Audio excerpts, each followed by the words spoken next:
Hey guys, this is Joe Harper with Reformed Truther Ministries. The topic of today's video is Hollywood and the movie industry. Now, Hollywood and the movies is an important topic to discuss because Hollywood, more than perhaps any other institution in our society, has influenced the masses in their thinking on countless topics, including our morals and our values. And what Hollywood has really done, it has been an instrument in shaping the way we view the world, shaping the way we think about countless topics. And this influence and this power over us isn't even realized, it isn't even recognized by the vast majority of the people who are caught up in watching the movies that are made in Hollywood. And what we need to understand about Hollywood is that it is more than simply an industry that is out there to make money. Now, Hollywood, of course, is an institution that is designed to make money for its studios, but it is much more than that.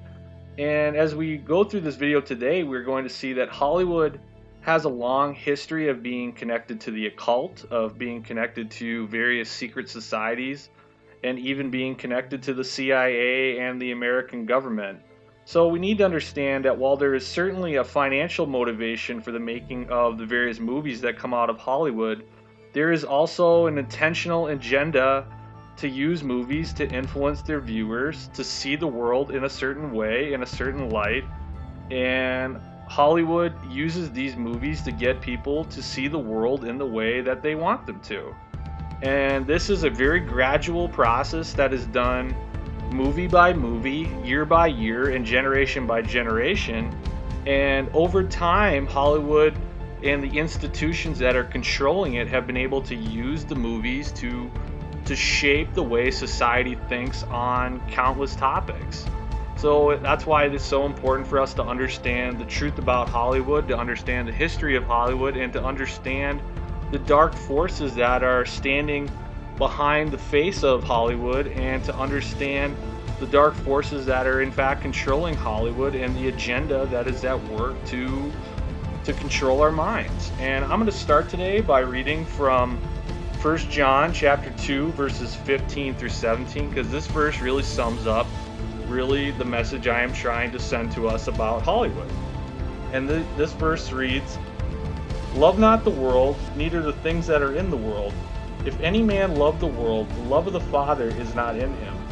For all that is in the world, the lust of the flesh, the lust of the eyes, and the pride of life, is not of the Father, but of the world.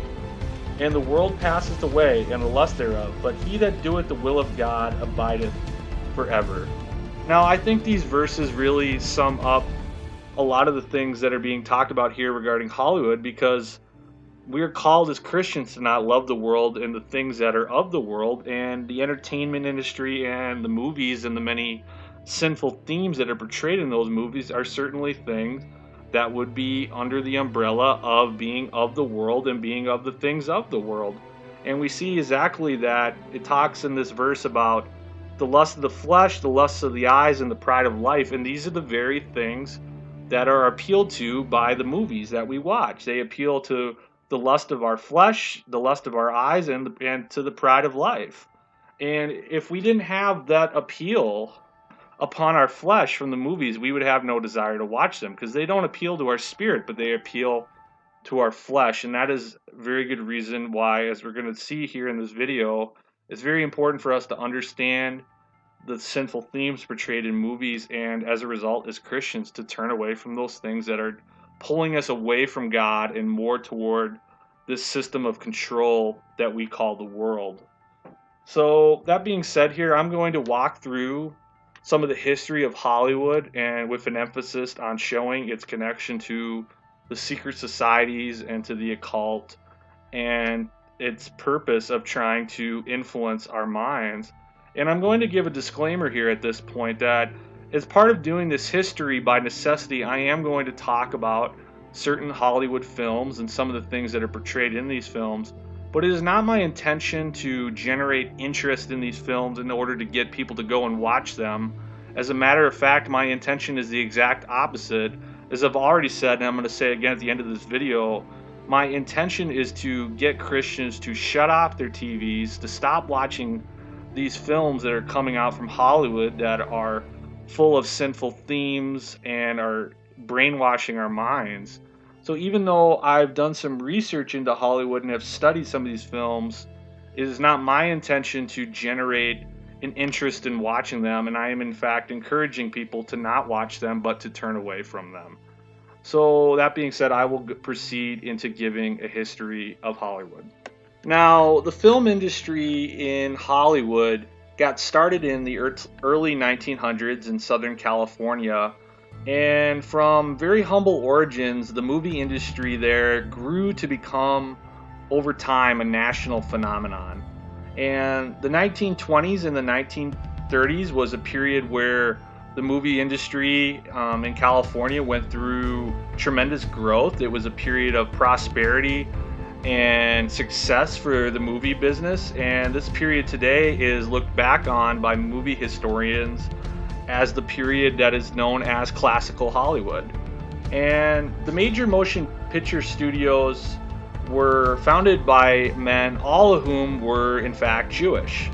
Now, studios such as Universal Studios, Paramount Pictures, Warner Brothers, and MGM Studios were all founded by men who were in fact Jews.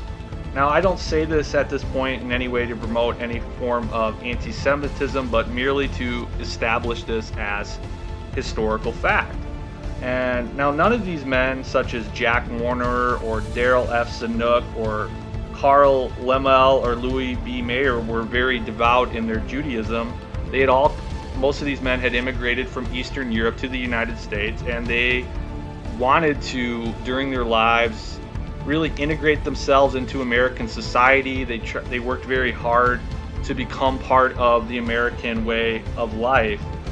But even though these men were not devout in their Judaism, these men were all in fact part of Jewish Freemasonry. They were part of the Jewish Masonic organization called B'nai B'rith. And these men were, in fact, is because of their connection to Freemasonry, were part of the secret society. So even from the earliest origins of Hollywood, the heads of these studios were connected to the secret societies through their connection to Jewish Freemasonry. And the most powerful studio boss at this time was Louis B. Mayer, who founded MGM Studios. So we see that Freemasonry has been present in Hollywood all throughout its history, and there have been many influential members of Hollywood in addition to these studio bosses that I've already said, who have in fact been Masons. Another famous example is Walt Disney, who founded the very powerful Disney Empire. He is in fact a Freemason. The actor John Wayne, well known for his westerns, one of the most famous actors in Hollywood history, was a famous Freemason. Mel Blanc, who is famous for doing the voices of the various Looney Tune characters such as Bugs Bunny or Daffy Duck or Elmer Fudd. He was, in fact, a very famous Freemason.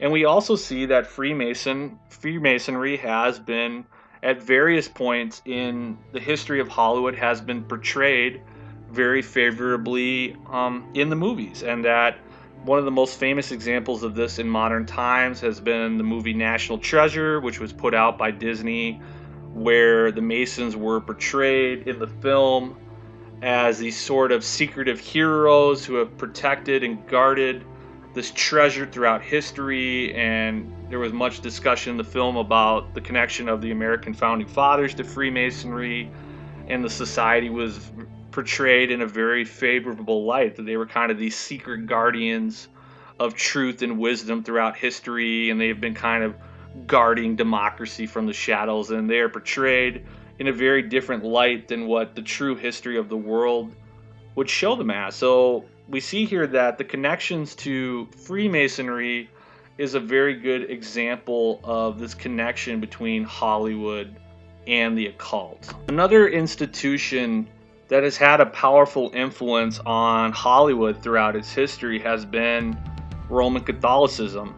Now, Roman Catholicism has powerfully influenced Hollywood and even largely controlled Hollywood at one point in history during Hollywood's so-called golden age between the 1930s and the 1950s. Now, during this era of Hollywood's golden age, the Jewish studio bosses that I've already mentioned had good relations with the Roman Catholic Church, and they were friendly with the leadership of the Roman Catholic Church. The most famous example of this would be the studio boss Louis B. Mayer, who I mentioned, who was the head of MGM. He was a close personal friend of Cardinal Francis Spellman, who was one of the most famous and powerful cardinals in the history of the United States. He was the Archbishop of New York City, and he had a very powerful influence over the American government and over American life during his life. So we see here that these Jewish studio bosses had a very strong relationship with the Roman Catholic Church and even with the Jesuits. And this was a time in history where, before the levels of morality in films dropped to even lower extents, there was during this era much more censorship in films than there was now, and Roman Catholic agencies had a strong influence over what was allowed to go in films at this time and what was not allowed to go into films at this time. For example, the Roman Catholic agency called the National Legion of Decency had a very powerful influence over the content of films that were being made in Hollywood. There was much more censorship at this time, and the Roman Catholic Church, through various officials, including Roman Catholic Jesuit priests, were able to strongly influence the content of American movies and films. And the many films that were made during this era were very much pro-Roman Catholic, and it was really only in the 1960s and the 1970s where that strict censorship, that strict pro-Roman Catholic stance on films began to loosen. It began to lessen up, and there became there was a new direction in films that really came about at this time. Now, I don't have time to go into all of the details on the connections between Roman Catholicism and Hollywood, but an excellent book that has really went into detail in documenting this is a book by the name of Jesuit Hollywood by Sean Wilcock, who is a Baptist pastor in South Africa. And that is a book that I would highly recommend. But a reason why it's important for us to understand the relationship between Roman Catholicism and Hollywood is because, as I have said in my other videos, Roman Catholicism is a religion that professes to be Christian, but is in fact based on the ancient religion of Babylonian paganism. And when we see this relationship between the Jesuits and Roman Catholicism and Hollywood, we're seeing another connection to this satanically controlled paganism and even the occult that comes about at this time. And there's many other examples of the relationship between Roman Catholicism and Hollywood that we can give. For example, the famous filmmaker Alfred Hitchcock, who made films such as Psycho and The Birds. He was a devout, practicing Roman Catholic throughout his entire life, and he even saw his filmmaking as a way that he was able to honor his faith of Roman Catholicism. And we also see very numerous examples where Roman Catholicism and even the Jesuit order has been portrayed very positively in films. For example, the famous filmmaker Martin Scorsese, who has made films such as Goodfellas and other films, he has multiple times in his career made films positively portraying the Jesuit order. For example, in 1986, he made a movie called The Mission with Robert De Niro and Jeremy Irons, where the Jesuits were portrayed as these benevolent Roman Catholic priests who were protecting the Guarani natives there in Paraguay and in South America. So that was a film positively portraying the Jesuits. And then in 2016, he made another movie about the Jesuit order, which this time took place in Japan. And this film, called Silence, had Liam Neeson in it and Andrew Garfield. And as a matter of fact, Andrew Garfield, in preparation to play his role as a Jesuit priest, even went through the actual spiritual exercises that are used for the training of Jesuit priests in real life. So we see here another great example of Hollywood's relationship with the Jesuits, and this connection to Roman Catholicism has been there all throughout Hollywood's history, and many more examples could be given to show and document that relationship. In addition to the connections to Freemasonry and Roman Catholicism that I have mentioned, Hollywood has also had connections to outright Satanism and the occult. And when you go throughout the history of Hollywood, these connections are shown all throughout its history. And one example of this is in Los Angeles in 1947, there was the Black Dahlia murders, which took place in Hollywood. Now, the Black Dahlia was the name given to an actress by the name of Elizabeth Short, who was brutally murdered, and her murder caused a sensation in the papers at this time. It became a national phenomenon, and the LAPD went to extensive efforts to try to solve the case, even though the case was never officially solved. But the Black Dahlia murders has been, even though it has never officially been solved, there has been many credible claims that her murder, due to the nature of her wounds on her body, which were very severe, and also the nature of the suspects that have been associated with the case, there has been much reason to believe that her murder was connected to Satanism and the occult. And perhaps, as a matter of fact, that her murder was in fact a ritual killing connected to the occult. Now, the prime suspect in her murder, or one of the prime suspects, I should say, was a man by the name of Dr. George Hodel, where there was belief that he had connections to Satanism, along with some of his famous compatriots in Hollywood at this time, and that's not uncommon.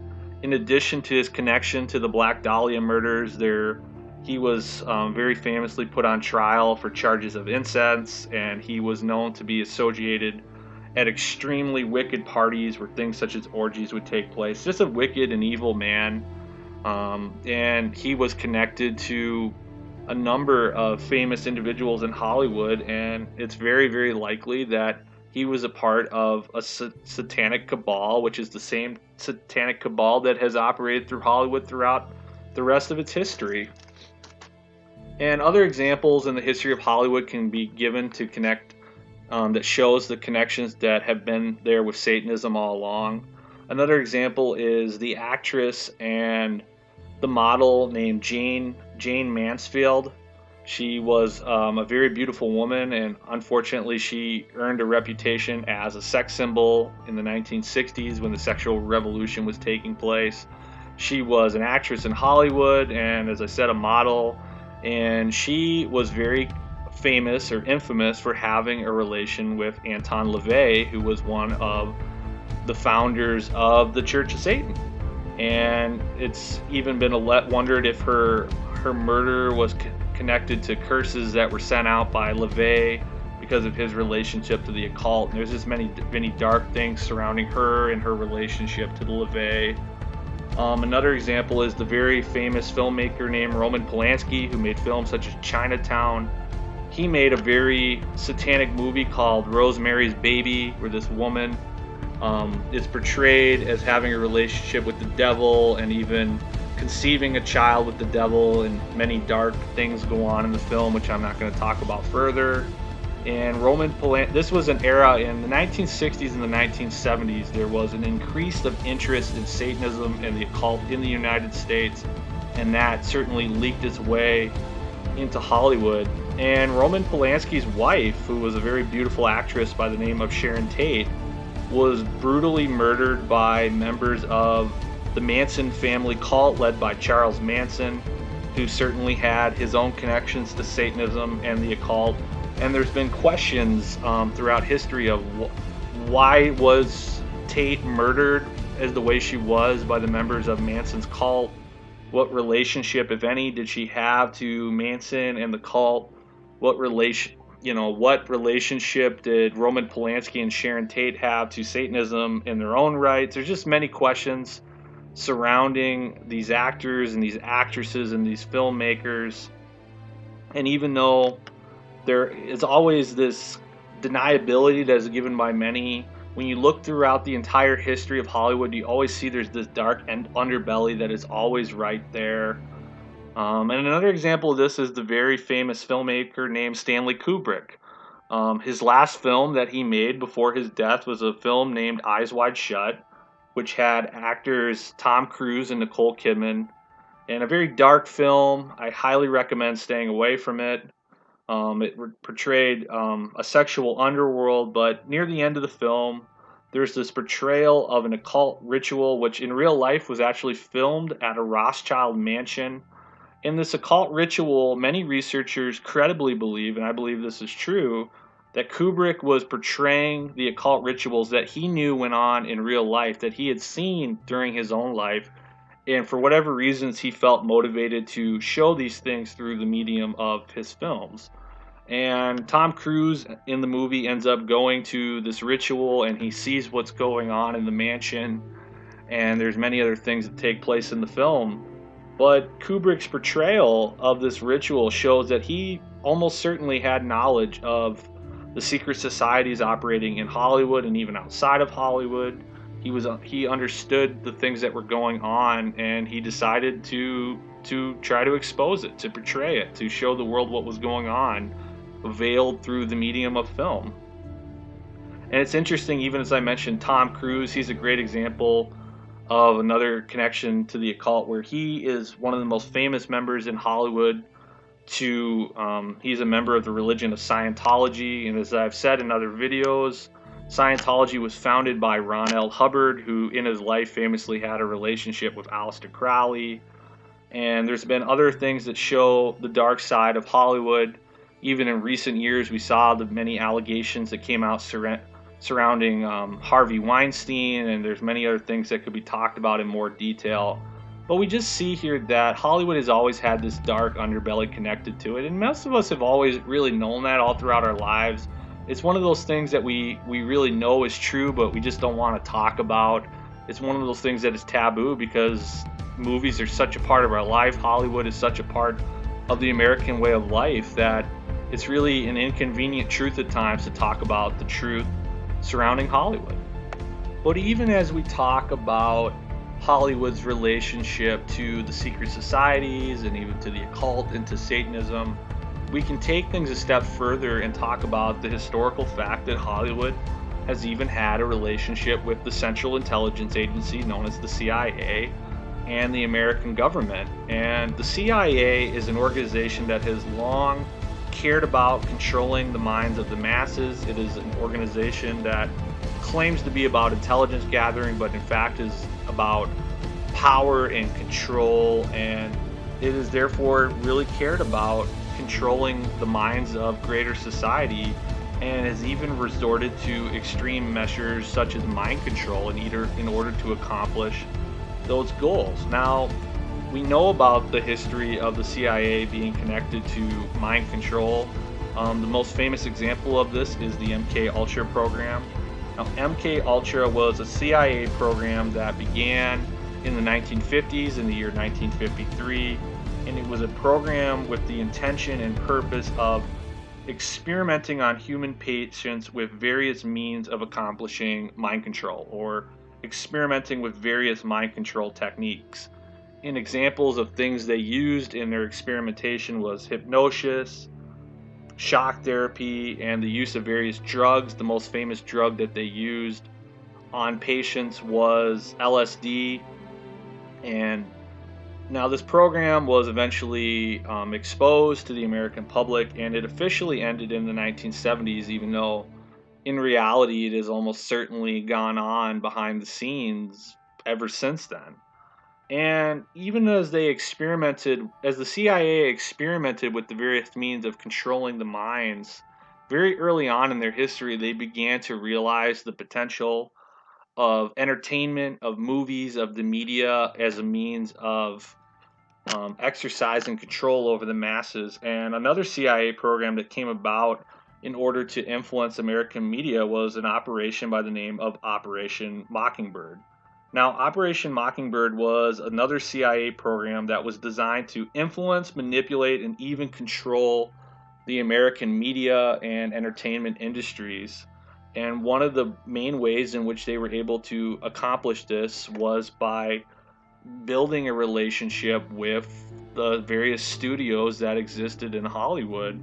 And that relationship and those things that the CIA has done to influence American movies and entertainment has been going on for decades. Now, Operation Mockingbird is another program that officially ended in the 1970s or 1980s, but it has in fact gone on all throughout its history. Now, another famous example of this, I mentioned Walt Disney earlier, who was a Freemasonry, and he in fact had a relationship with the CIA, and he even was helped by the CIA. The CIA helped Walt Disney to purchase land in Florida for the building of Disney World. And Walt Disney, in the World War II era, Disney made films helping the American government with the war effort, and there is just a long relationship there between Walt Disney and the CIA and the American government. And there are other examples that could be given of this relationship.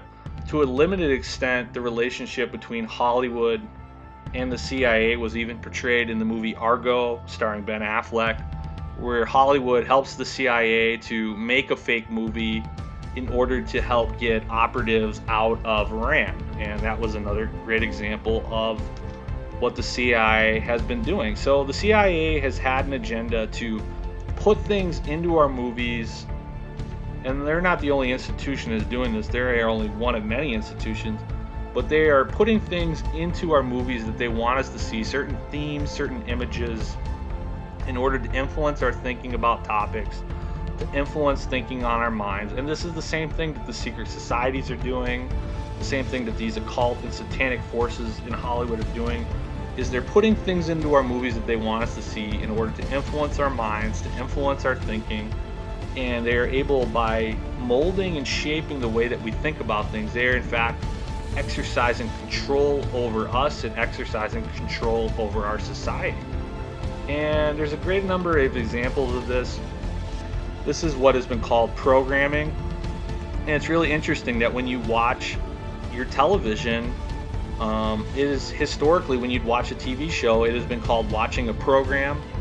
That's been known as programming. And it's interesting that a TV, it has historically been called television. And when you pronounce that a certain way, you can hear that it's actually said called tell-a-vision, as in T-E-L-L, tell, you tell something, and then a vision. So some people have said that perhaps this is showing that it is projecting a vision or an image to us, and perhaps there's occult implications to that. Some people have even projected that maybe a television is a form of a black mirror, which is something that has been connected to the occult. Now, let me say at this point, is even as I give these examples, I don't believe it is inherently sinful to own a television or to use it in certain ways.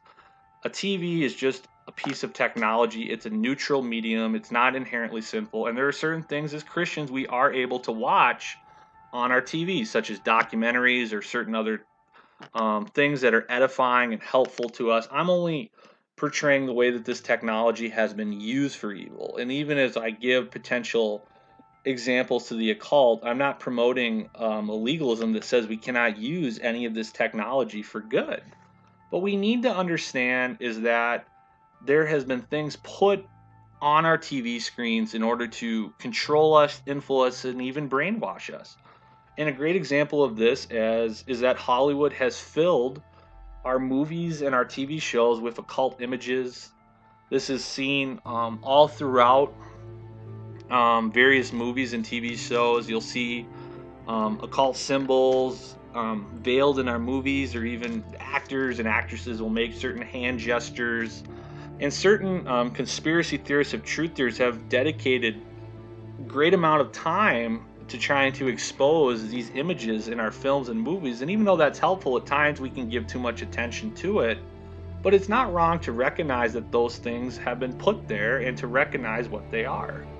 And another great example of things they've put in our movies to influence us is there's just a bombardment of sexuality and sexual promiscuity in our movies. They have designed, they have wanted to lower the morals of America and the West. I've talked in other videos about cultural Marxism and how they wanted to destroy our freedoms by destroying our morality, and that therefore they have just gone to great lengths to put there's sex and sexual themes all throughout our movies, which is just a bombarding our minds and having an influence on us. And there's a spiritual component to that. The scriptures say that youthful lust wage war on our souls, and Satan knows that if he can get a population enslaved to sexual lusts, it has a great damaging effect on our souls and our spirituality, and that allows him to gain an advantage over the spiritual things going on in our world. That is a benefit to him if our souls are being waged war on by sexual themes. And another example of this is just the constant amount of violence that has been put into our movies, and this is intentional as well. The purpose of all the violence being put in films is to desensitize us, where all of a sudden things such as murder and wars and great brutality, these things are, therefore we're desensitized to it, and then when great amounts of chaos wreak havoc on our society, all of a sudden we're more prepared for that. That's a form of what has been called predictive programming, which I can talk about in more detail. And then we see other themes that have been put in our movies. A great example of this is just this fascination with science fiction, with space, with aliens, with other planets. I've talked about how we are been bombarded with these ideas of this vast universe of space and all these other planets, all these other worlds. And that's intentional as well, to get us to believe that instead of living on this earth, this flat earth that we are living in, which has been intentionally created by God, we're living in this conceivably infinite universe with all these other planets, and we're being prepared to think that there are other aliens from other worlds are visiting this. So much of these ideas have come from movies and from science fiction and from Hollywood. And we see other things that are put in front of us to influence our minds, such as these portrayal of dinosaurs and evolutionary themes. And another really prominent example is this fascination in movies with magic and with supernatural power and with even with the occult. We can think of the explosion of the phenomenon of the Harry Potter films. We can think of magic in fantasy movies such as Lord of the Rings, where Gandalf is a wizard. We see that it's always this portrayal of magic being used for good. That's a really prominent theme in the Disney movies that we watched as kids. You know, Sleeping Beauty, there's these fairies that are watching out for her. Cinderella, fairy godmother. We think of the movie Fantasia, Mickey Mouse, he has the wizard's hat on, he's casting spells. It's just magic, magic, magic. And we think of what the Bible says about magic and about witchcraft and about occult power. These are things that we are supposed to shun and turn away from. And in fact, these are things that have been portrayed to us in a way where it creates a desire for us to experiment with discovering magic and the occult. And we think of all the superhero movies that have come out in recent times, and it's always these supernatural powers that we as humans in real life don't have. People flying, super strength, and these, it points back to the old demigods of ancient paganism, and all of these things are creating a desire in us to want to experiment with magical and supernatural power that the Bible talks about as being something that is forbidden to us and is sinful to us and something that we should not want to dabble in and practice. But these are all things that are being cultivated in us through this use of movies and of films. And we think of how history is portrayed in certain films to influence the way we think about the past, political themes, moral themes. All of these things are put in our movies in order to influence how we think about everything, every aspect of our lives. And it's really important for us to understand the influences upon our mind and to understand that we need to think critically about what is influencing us and whether that influence is in fact a positive influence or a negative influence. As we come to the end of this video, I think the application for us is relatively straightforward. And my ultimate goal in making this video is to encourage us, especially those who are Christians, to understand that we need to stop watching sinful TV and movies. That we need to understand that the things that are coming out of Hollywood have been one of the greatest contributing factors to the collapse of morality in the West. Now, certainly Hollywood is not the only contributing factor to that, but when we look at the truth of our history, Hollywood has contributed more to the collapse of our morality than any other institution of society.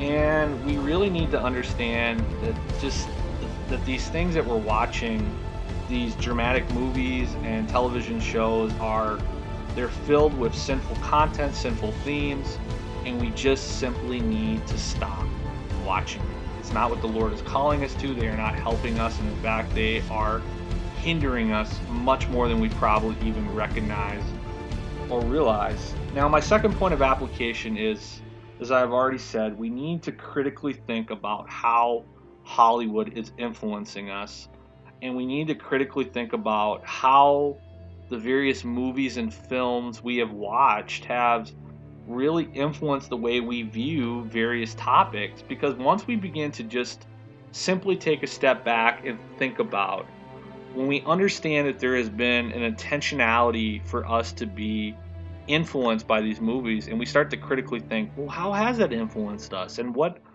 should we do in order to understand these things, and just simply taking the time to intentionally think through it, by simply taking that step, that power that has been over our minds is immediately lessened to a certain extent, simply by intentionally critically thinking through it. And when we begin to critically analyze how these things have influenced us and how that has either been positive or more likely negative, immediately that power that has been over us begins to lessen. And that is a good thing.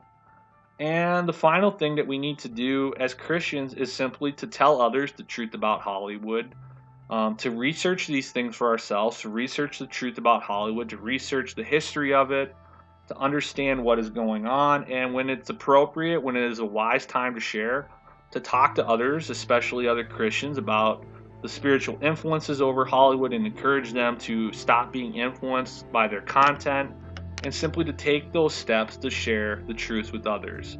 So if we take these steps to stop watching these things, to critically think through how they've influenced us, and to talk to others about it, we're immediately taking that power that Hollywood has had, and we're beginning in the right ways to push back against that negative influence, and that's going to be helpful to us. And I'm going to close today by reading Galatians chapter 5, verses 19 through 21. Now, these verses read, "Now the works of the flesh are manifest, which are these: adultery, fornication, uncleanness, lasciviousness, idolatry, witchcraft, hatred, variance, emulations, wrath, strife, seditions, heresies, envyings, murders, drunkenness, revelings, and such like, of which I tell you before, as I have also told you in time past, that they which do such things shall not inherit the kingdom of God." So we see here that the Apostle Paul, he's giving a long list of these sins. He gives examples such as sexual immorality, adultery, fornication, etc. He gives examples such as idolatry, witchcraft, hatred, variance, strife, murder, drunkenness. And we think about what we watch in films. These are all of the things that are prominently displayed in films. And the question I would put to the people watching this video is, if we know that these are sins that the Lord is greatly displeased with, and even sins that the Lord hates, is it really beneficial for us as Christians to be watching all of these things portrayed through this dramatic medium of film, to watch these things constantly again and again and again on our television screens? Is that really helpful? And it's like, and I would put forward the argument that no, it's harmful and it's even sinful for us to glorify these things, to have them portrayed on film, and to put these things in front of us, that is in fact something that is greatly detrimental to the use of our soul. So as I've already said, guys, I'm not arguing against the correct use of technology such as televisions or phones or computers, etc. There are ways which we are able to use these things in good conscience, but we need to use this technology for our benefit and not for our detriment. So as I already say, guys, I've really only scratched the surface about the truth about Hollywood, about its history, about its connections to the occult and dark forces. So as I always say, guys, just study these things, look into them for yourselves, gain an understanding about what is going on, and simply have discernment to recognize what forces are influencing these things that are coming into our homes, and really understand that we want to have things in our lives that are going to help our service to God and not hinder them. So I just would encourage you to think through how Hollywood has influenced you, what of those influences are good or bad, and what steps the Lord is having you to take to counter those influences that have been negative. So that being said, this is Joe Harper with Reformed Truther Ministries. God bless.